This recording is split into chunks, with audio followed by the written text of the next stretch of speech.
Alright people, what's going on? So we got the R5R back from RCR, modded, ready to go. He went over everything.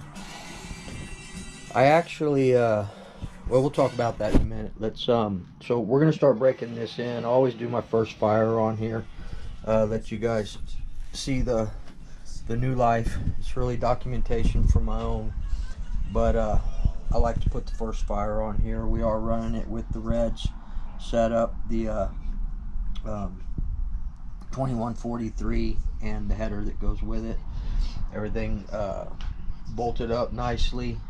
Brand new clutch, 8X, aluminum flywheel, max life, aluminum shoes, and silver springs. These springs right here. So we're gonna get that fired up here in just a second, and we'll show you all that. It's been raining for 3 days. There's no way I can do any ripping today. I'm getting tired of it. Everything's all muddy. It's nuts. The track is ugly, man. It's all washed out right there. You need to fill all that in. You can actually see the PVC running from the pole from my 220 right there. I need to get all that covered up. Good thing about it though is it packed everything down. I can get out there and get those roots up once it dries a little bit, because I keep catching on that root over there. A couple of others. Up here in the hill country, Texas hill country, it's all rock right under the soil. Everything pushes up, man. Yeah, everything pushes up from the bottom. So was standing out here in the rain 2 nights ago, and 2 snakes fell off of the top of the barn onto the ground right there. Probably just garden snakes or whatever. They were only about a foot long, but we have a lot of snakes out here. Not too many rattlers though, just rat snakes and stuff like that. So we're actually going to be pulling this engine out, and we're going to be doing some bolt-ons. I was watching Muggy's video, and I've been eyeing these. I was going to go Vertigo. That's why I got the Vertigo brace there. And I actually had to modify this Vertigo brace to fit on this modified RC center diff mount. There's a little recess here to where the mount goes, and it wasn't enough room, so I had to open this little notch out some so it would set down in there. But it sets down in there flush and perfect. Just a little bit of dremeling, that's all. But we're gonna go ahead and do the turtle racing. I want to stick with turtle racing at this point because of all the turtle racing billet that's on here already on this OBR engine.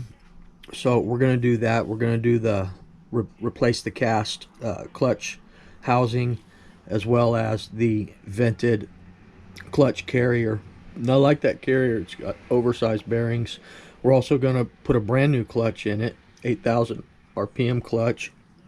I'm just going to go with the standard clutch. I'm not going with the basher clutch. We're just going to do a standard. I've had really good luck in the Baja and this one so far with just those high response clutches. So we'll continue to keep that in there, but we're going to replace all that. There's nothing wrong with this clutch. It's not, you know, it's still engaging fine, but you know, new housing and carrier, might as well just redo the clutch as well, get everything cleaned up in there. And then we picked up some new outerwears, blue, to go with the blue shock wears. We're going to place all these, and we're going to rebuild this pull start right here. Actually got some other turtle racing products coming. The cable pull, which is actually for the turtle racing starter, but it will work on any starter. So pick that up, and a couple of other things. So on the Reds Racing, I too have been seeing a lot of things about issues that they're having with leaks. This one was modified through Lance. Everything seals good. This back plate, as y'all saw when I broke it apart, was pretty tough to get apart. So I don't feel there's going to be any leaking here. The seal's really good. But I am waiting on purchasing my other two. I have two more Reds engines that I want to get. But with everything going on, that's $900 worth of nitro engines, and you can seal them up if it's leaking from the back plate. You can RTV and seal it up, but I really don't like doing that, especially to a brand new engine. So we're looking at some other options in the mid to high cost range on these, as far as continuing in the budget series. Now, when we did the budget series, we're not doing, you know, every and any cheap ass engine. Had a lot of people recommend lots of different engines, but I want to stay with an engine that I feel is going to be competitive. So we'll see what pops up next. I do want to get those two Reds engines, but I want to wait a little bit and see what's transpiring with all these issues that I'm hearing about before I dump a bunch of money into it. So, but we're gonna break this in here shortly, and I'll show you guys the first fire on that. So, all right, guys, and I want to run the MBX 6. We got everything back together. The new shock tower, this beautiful Hypex 2135 pipe on here, and the 41001 header. I was able to pick up, I've been stockpiling on things, guys. Brand new TLR glow igniter, 3000 milliamp. You know, stock up on your tools. Brand new MIPs.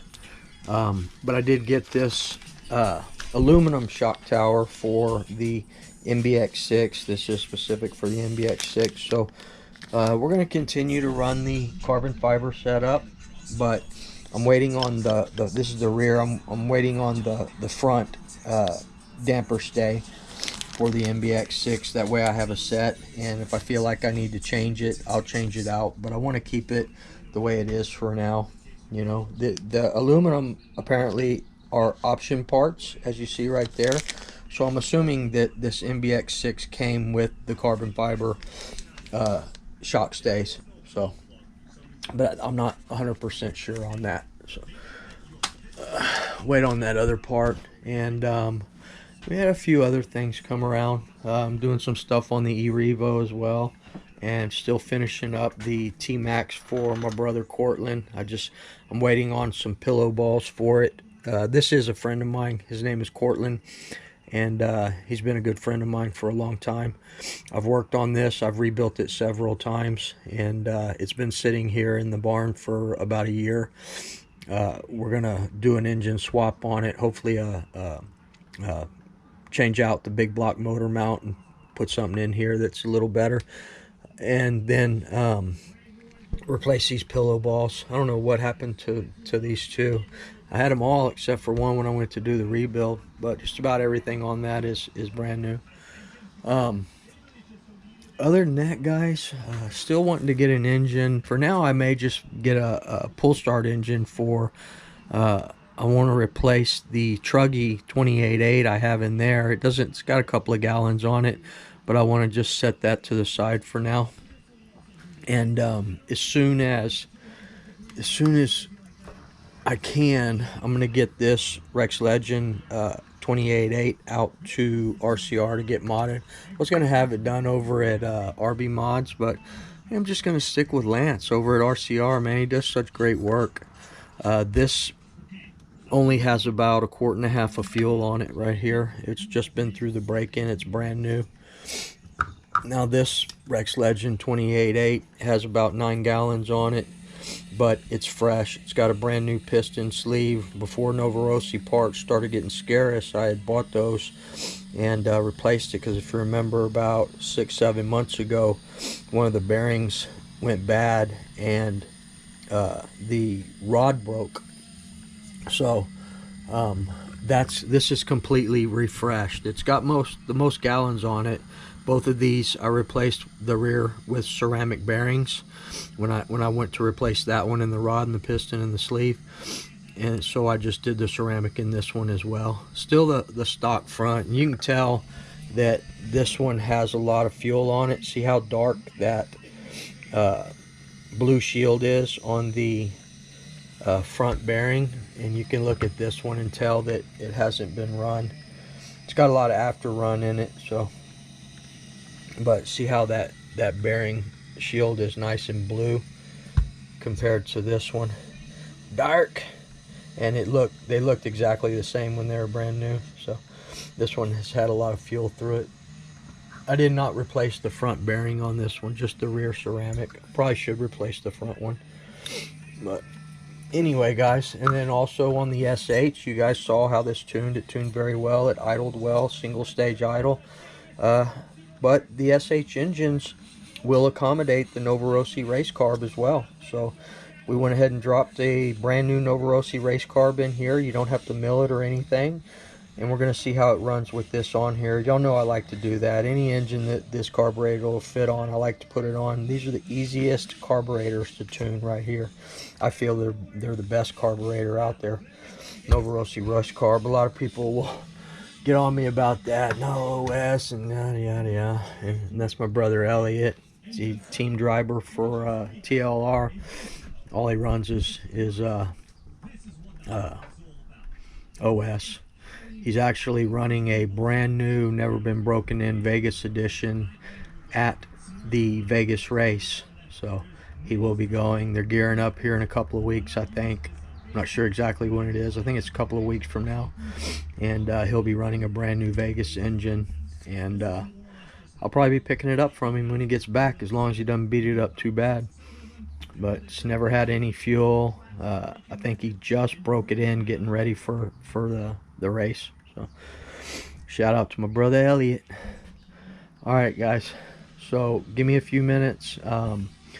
After I break this engine in, I'm going to start tearing down this, getting this OBR 34 out, getting it prepped for the new parts that I have coming for it. So all right, guys, I appreciate y'all. See y'all in a few. Peace.